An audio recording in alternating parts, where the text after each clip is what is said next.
उत्तर प्रदेश के बहराइच में भेड़ियों के आतंक से जिले के 35 गांव खौफ में हैं। सभी गांव में लोग रात रात भर जागकर घरों की रखवाली कर रहे हैं। वन विभाग की टीम अब तक 4 भेड़ियों को पकड़ चुकी है, लेकिन अब भी 2 भेड़ियों को पकड़ने के लिए 5 वन प्रभागों की 25 टीमें लगाई गई हैं। वहीं बचे हुए 2 भेड़ियों को पकड़ने के लिए देहरादून के wild life institute of India से टीमें भी बहराइच रवाना की गई हैं, जिससे भेड़ियों पर रिसर्च करने वाले विशेषज्ञ भी शामिल हैं, जो भेड़ियों के नेचर को अच्छी तरह से समझते हैं। जी हाँ, उत्तर प्रदेश के बहराइच जिले के 35 गांव ऐसे हैं जो आदमखोर भेड़ियों के आतंक से खौफ के साए में जी रहे हैं। अब तक भेड़ियों ने गांव के 9 लोगों को मार डाला है, जिसमें महिलाएं, पुरुष और बच्चे शामिल हैं।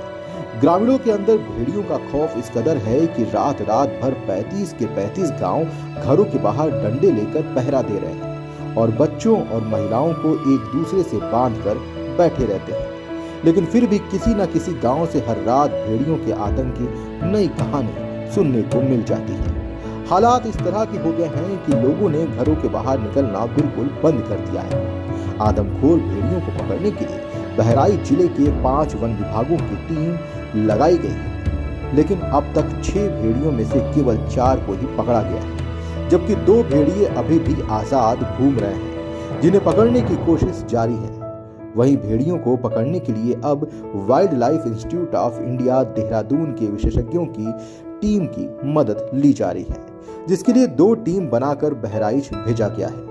Wild life institute of India के विशेषज्ञ डॉक्टर सईद खान को भी बहराइच रवाना कर दिया गया है।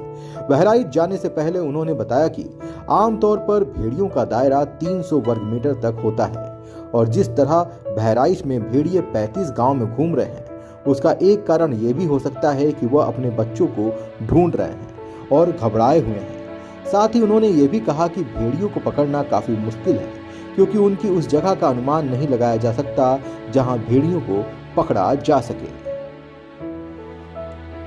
Wild life institute of India के सीनियर विशेषज्ञ डॉक्टर बिलाल हबीब लंबे समय से भेड़ियों पर रिसर्च कर रहे हैं और उनके नेचर को अच्छी तरह से समझते हैं। उनका कहना है कि बहराइच में भेड़िए इसलिए भी अटैक कर रहे हैं कि वह अपने बच्चों को खाना खिलाना चाहते हैं, इसलिए वह गांव के लोगों के घरों के आसपास घूमकर ऐसी चीजें तलाशते हैं, इससे जल्दी से उठाकर भाग सके और बच्चों को खाना खिला सके।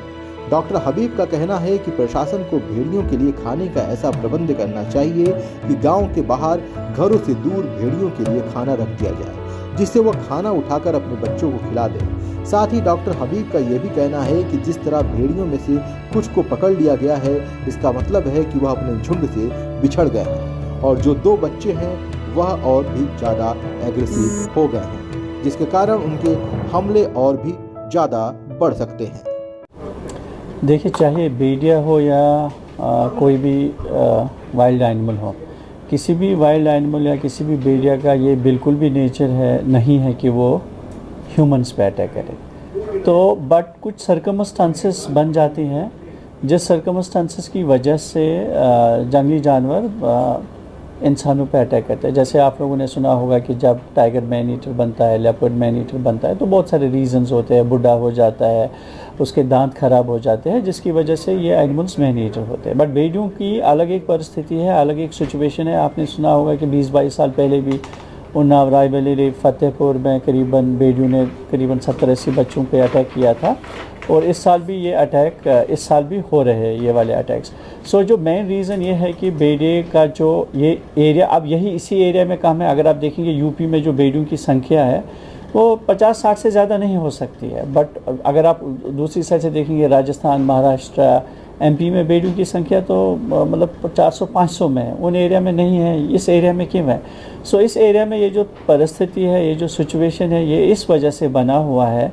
ये गंगा के आजू बाजू का एरिया है, यहाँ पे ग्रास हाइट बहुत ज़्यादा है, बरसात का मौसम है, लोग बाहर सोते हैं, थोड़ा लोग बच्चे बाहर खेलते रहते हैं, घरों में घर के दरवाजे नहीं हैं और भेड़िया घरों के बिल्कुल पास पहुँच जाता है। तो उसको एक ऐसा सिचुएशन मिल गया है, जिस सिचुएशन से उसको ये समझ में आया है कि यहाँ पे बच्चों को उठाना बहुत इजी है। तो ये उसने कहीं से सीख लिया, ये उसको समझ आया एक दो बार करके। तो जब ये उसको समझ आ गया तो आज की डेट में उसका वो एक हैबिट बन गया है। और ये एक ही पैक है, बिकॉज बेडी का जो पैक है वो बहुत बड़े एरिया में रहता है, करीबन 250 स्क्वायर किलोमीटर में ऑन एन एवरेज हमारे देश में एक बेडियों का एक ग्रुप रहता है। मिनिमम एरिया जो उनको चाहिए करीबन 250 स्क्वायर किलोमीटर का होता है। तो उस हिसाब से मुझे लगता है शायद ये एक पैक है जिन्होंने ये सीखा है कि इस वाले एरिया में बच्चों को उठाना बहुत इजी है। और ये किस वजह से उन्होंने सीखा है, उसकी परिस्थिति है। और उसकी परिस्थिति है, बरसात का मौसम है, घरों के आजू बाजू कवर है, और जिस कवर की वजह से वो घरों के बहुत करीब पहुंच जाता है। जब वो घरों के बहुत करीब पहुंच जाता है रात में, तो वो देखता है कि यहाँ तो दरवाज़ा ही नहीं लगा है। माँ बच्चे के साथ गर्मी की वजह से बाहर सोते हैं, बेड पे सोते हैं, बाहर सोते हैं। तो चुपके से ये जाके जो बच्चा सोया हुआ मिलता है उसको उठा लेता है। तो ये इस वजह से ये इस एरिया में ये सिचुएशन बनी है। डॉक्टर शहीर खान, डॉक्टर साहब, भेड़ियों का आतंक आपने सब जिस तरीके से बताया, किस तरीके, क्योंकि आपने बहुत लंबी रिसर्च करी है इसमें, क्या मानते हैं कि सबसे ज़्यादा मुश्किलें क्या है और किस तरीके से इनको पकड़ा जा सकता है? देखिए भेड़ियों को पकड़ना वैसे तो बहुत मुश्किल है, क्योंकि ये इतने बड़े एरिया में घूमते हैं कि एक पॉइंट डिसाइड करना कि किस पॉइंट पर वो आपके पकड़ में आएंगे वो बहुत मुश्किल काम है। लेकिन चूँकि बहराइच के सिलसिले में हम बात कर रहे हैं यहाँ पर, तो बहराइच वाले वुल्फ 6 वुल्फ थे, जिसमें से फॉरेस्ट डिपार्टमेंट में 4 ऑलरेडी पकड़ लिए हैं, जो कि शायद बच्चे थे उनके, और 2 बड़े रह गए हैं। तो अब बड़े का मूवमेंट बहुत ज़्यादा बड़ा हो गया होगा, वो अपने बच्चों को भी खोज रहे हैं और उनको खाने की भी तलाश है, जिसकी वजह से जो हम देख रहे हैं कि लोग वहाँ बात कर रहे हैं, मैंने न्यूज़ में ही देखा कि अटैक जो है वो बहुत दूर दूर हो रहे हैं। मतलब आज इस गांव में है तो अगले दिन किसी बहुत दूर गांव में हो रहा है। तो इसका शायद ये मतलब ये हो सकता है कि वो अपने बच्चों को खोज रहे हैं। तो मैं वहाँ जाने वाला हूँ, मैं आज निकलूँगा बहराइच के लिए। पहले तो मैं 2-3 दिन वहाँ का एसेस करूँगा कि वहाँ की सिचुएशन क्या है, किस वुल्फ किस तरह से घूम रहे हैं, अटैक कहाँ कहाँ हुए, पिछले अटैक कैसे हुए, किस टाइम पर हुए। उसके बाद से वहाँ पर जाके ही मैं कोई स्ट्रेटजी डिसाइड करूँगा कि किस तरीके से इनको पकड़ा जा सकता है।